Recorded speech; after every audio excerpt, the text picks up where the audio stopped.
You know, one of the best products that you can get when it comes to trying to be able to kill a turkey is a good ground blind to hunt out of. You know, hunting out of the blind is probably the most successful route you can take because it covers up a lot of errors that you can make moving or making noise and things like that. It takes away their eyesight and gives you the chance to make your moves when you need to. And we're going to cover some real quick blinds that you can use, and there's basically two schools of thought. The traditional blind is what you would call a pop-up blind. It's fairly portable. I mean, it's kind of big. Takes a little bit of room and effort to haul it around and stuff and get out to where you're going. Not so easy on the run and gun, but once you get set up, you're good for like 2 people, maybe even 3 people hunting out of them. You know, makes it really easy to have all your stuff set around, easy to move and take off. Now, the second type is what we call a one-person blind. These guys are super small, super lightweight, and they're made just for one person. Basically, you really want to have a turkey chair, which we'll cover in the next course, to be able to hunt out of them. You can hunt without a turkey chair, but man, when you add the turkey chair with one of these little one-man pop-up blinds, talk about convenient. So we're going to show you real quick how these get set up.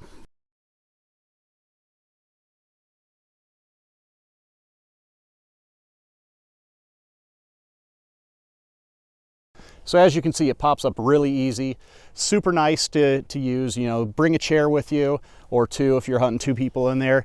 Once you get set up, it has different ways of adjusting the windows, and each blind is completely different. But the advantage of this is once you get in there and you're set up, you can adjust those windows depending on where the action's coming from. You know, if you think the action's coming here, start off with your windows open this way and close the other way. All of a sudden a bird starts coming from behind. Put this window up and start sliding those down, and what that does is it keeps it blacked out inside there. I'm going to go in there in just a second, and you'll see when you've got dark on, like I've got right here, solid black is best, but you know, anything dark, and you get on the inside, you just about become invisible. When I'm in the blind towards the front, you can see me, but as soon as I start inching towards the back, you're going to lose me completely here. Really convenient. You can kill a lot of birds out of those, and they make for a fun hunt and a comfortable hunt because you can move around, get positioned how you need to, bring some snacks with you, and be able to just kind of enjoy the morning, watch and learn, and be ready when that turkey shows up. So next, we're going to show you my personal favorite, which is the one-man blind. Now, you can't fit 2 people in this, obviously, as the name implies, but man, when it comes to running and gunning, being able to get mobile and get out there and set up and still have the comforts of being inside a blind, this little one-man blind is the ticket here.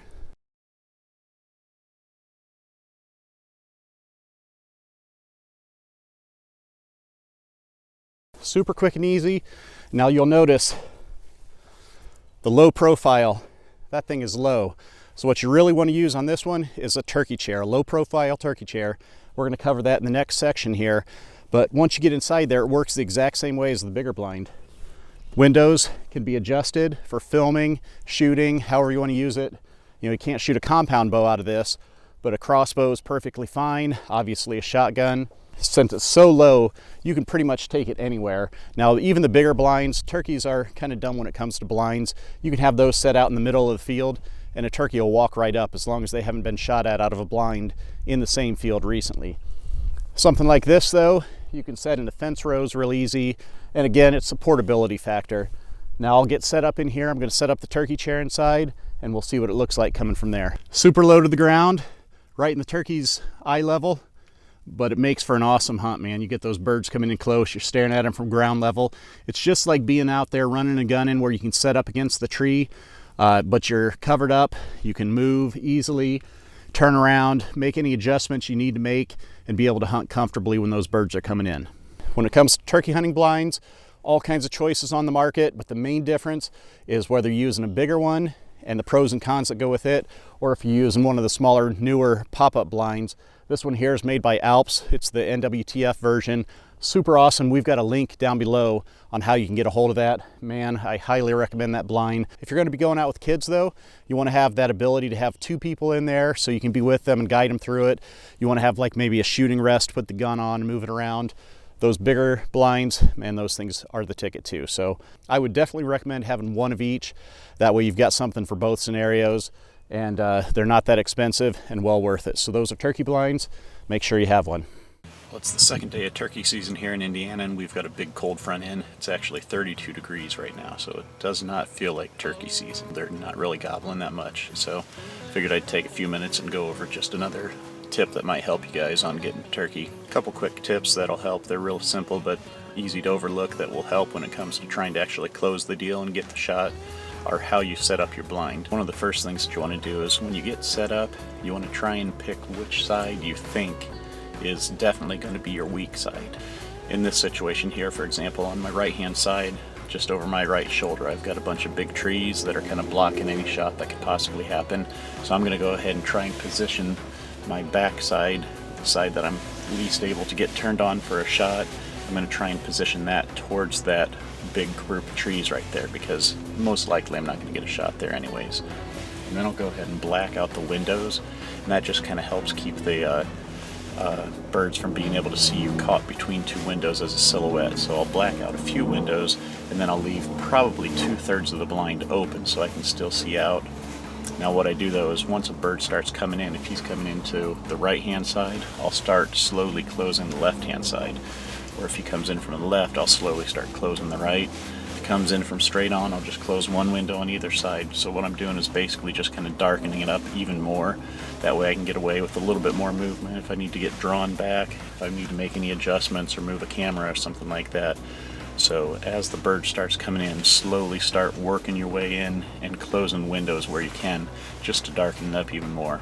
And then once I get the blind set up in position and I've got the windows kind of roughly where I want them, before I set up and actually start calling, I'll go ahead and just lift the blind up and gently scrape the leaves out. I'll kind of do it in a rhythm as if I was a turkey scratching. It's a natural sound. You can actually call turkeys in just by the sound of leaves getting scratched. So just lift the blind up a little bit, gently start shoving those leaves out in a circle all the way around. You want to end up with the floor as close to just being dirt as possible. And then that way a bird comes in off to your right hand side unexpected and you need to make a spin because you're a right-hander and you're having a hard time shooting that direction. It's really quiet and you can make that move without making a bunch of noise and crackling leaves. Sometimes when you're turkey hunting, things don't go the way you plan and you have to make a last-minute scramble. So hopefully these tips will help you be able to move around and get readjusted to get that shot comfortably without getting busted.